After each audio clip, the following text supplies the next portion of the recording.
How well we communicate determines the quality of our relationships, the strength of our leadership, and ultimately, the peace of our minds. But communication is not simply about speaking well. It's about thinking clearly, listening patiently, and responding thoughtfully. The Stoics, who lived thousands of years ago, understood this better than most. For them, communication was an exercise in virtue, in wisdom, justice, courage, and temperance. Marcus Aurelius, the Roman emperor and Stoic philosopher, once wrote, "Better to trip with the feet than with the tongue."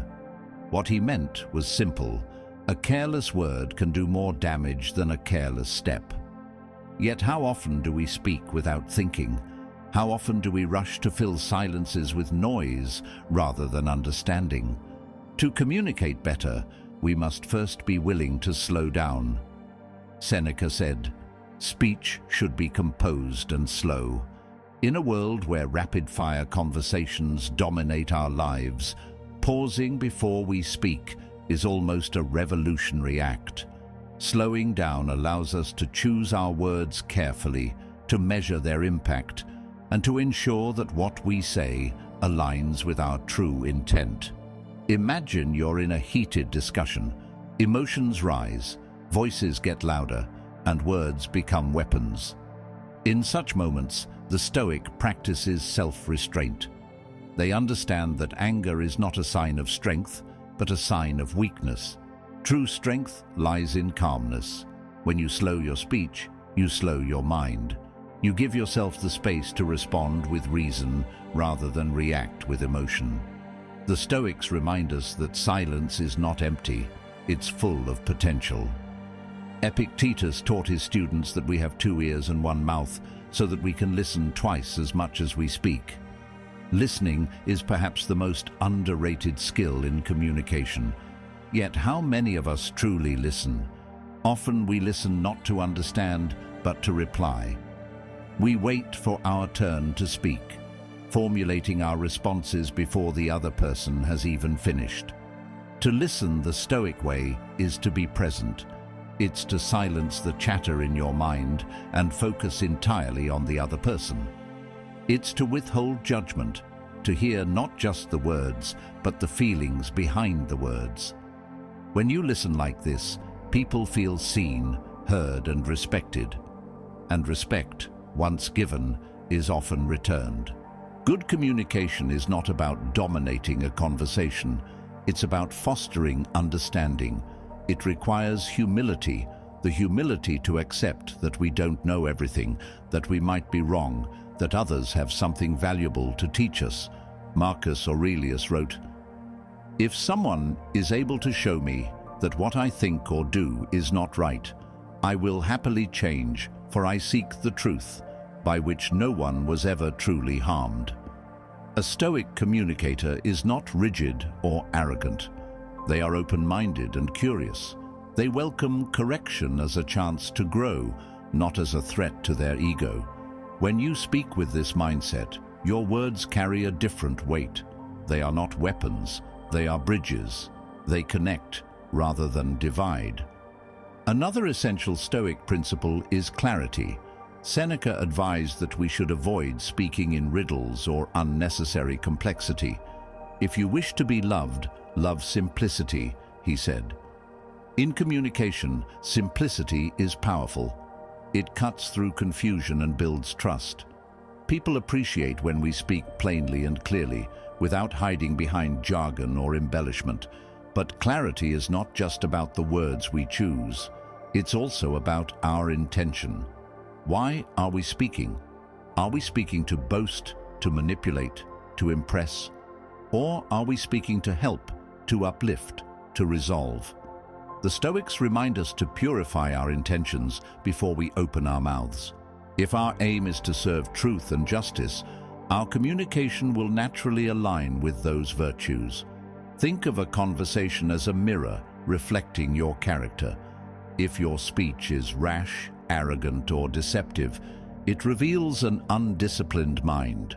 But if your speech is thoughtful, respectful, and sincere, it reflects a mind at peace with itself. There's also the Stoic idea of speaking only when necessary. Epictetus advised, "Let silence be your goal for the most part. Say only what is necessary and in few words."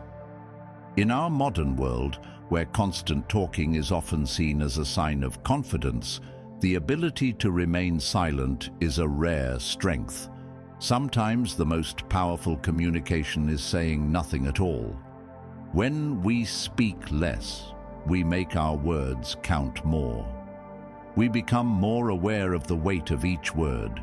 We avoid the traps of gossip, slander, and idle chatter, all of which the Stoics warned against. Marcus Aurelius frequently reminded himself to speak only what is true, necessary, and kind.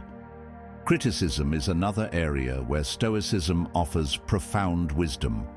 When we must criticize, it should be done not to wound, but to guide. Stoics believe in offering feedback with kindness and respect, focusing on the behavior rather than attacking the person. This makes the feedback more likely to be accepted and less likely to provoke defensiveness. When giving feedback, ask yourself, is what I'm about to say true? Is it necessary? Is it kind? If it fails any of these tests, it's better left unsaid. A Stoic would rather remain silent than contribute to discord or hurt another without cause. On the receiving end, a Stoic welcomes criticism, no matter how uncomfortable. They see it as an opportunity to improve.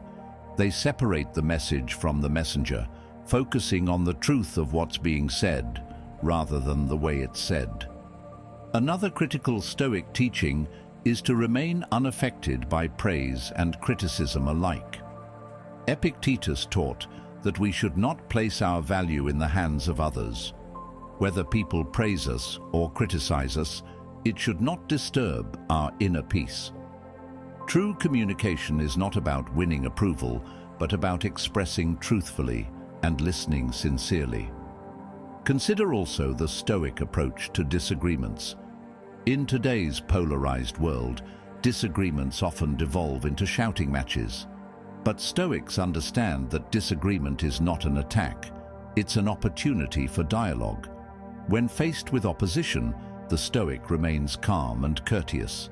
They listen carefully, respond thoughtfully, and never allow ego to cloud reason. Marcus Aurelius advised, "Be tolerant with others and strict with yourself."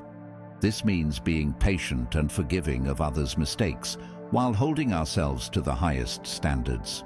When we communicate from this place of inner discipline and outer compassion, we defuse conflict and foster understanding. Think also about the power of non-verbal communication. The Stoics valued composure, the calm and steady demeanor that communicates strength without words. How you carry yourself, the tone of your voice, your facial expressions, all these communicate volumes before you even speak. A Stoic maintains control over these, understanding that calmness under pressure is one of the most powerful messages one can send. In the end, communication is not just a skill, it's a reflection of your character.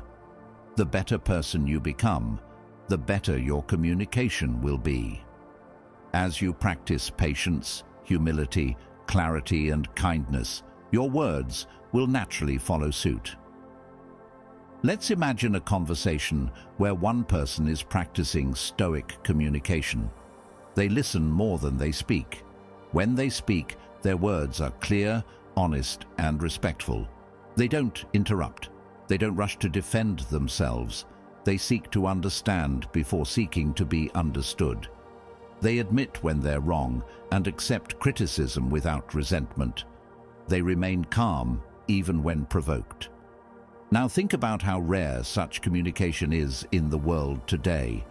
It's no wonder that when someone speaks in this manner, they command attention and respect. They stand out not because they shout the loudest, but because they speak the wisest. Stoicism teaches us that communication is less about technique and more about inner transformation. It's about becoming the kind of person whose words naturally build bridges, not walls. In your next conversation, remember, pause before you speak, listen deeply, speak clearly, intend good, and accept criticism graciously. Don't worry about impressing others. Focus on expressing yourself truthfully and kindly. Over time, you'll find that not only does your communication improve, but so do your relationships, your reputation, and your peace of mind. Marcus Aurelius wrote, "Waste no more time arguing about what a good man should be one. In the same spirit, waste no more time worrying about how to communicate well. Focus on becoming a better person, and your communication will naturally reflect it." Each time you practice these Stoic principles in conversation, you sharpen your mind, strengthen your character, and enrich your relationships. Over time, you build a quiet but undeniable power. The power to influence without force, to connect without manipulation, and to lead without shouting. The next time you're tempted to speak hastily, remember, better to trip with the feet than with the tongue. The next time you're tempted to dominate a conversation, remember, we have 2 ears and 1 mouth for a reason. And the next time someone criticizes you, remember, welcome the truth, even if it comes wrapped in uncomfortable words. This is the Stoic way of communicating, with patience, clarity, humility, and courage. And as you walk this path, you'll find that your words no longer just fill the air. They move hearts, change minds, and, most importantly, bring you closer to the kind of person you were always meant to be.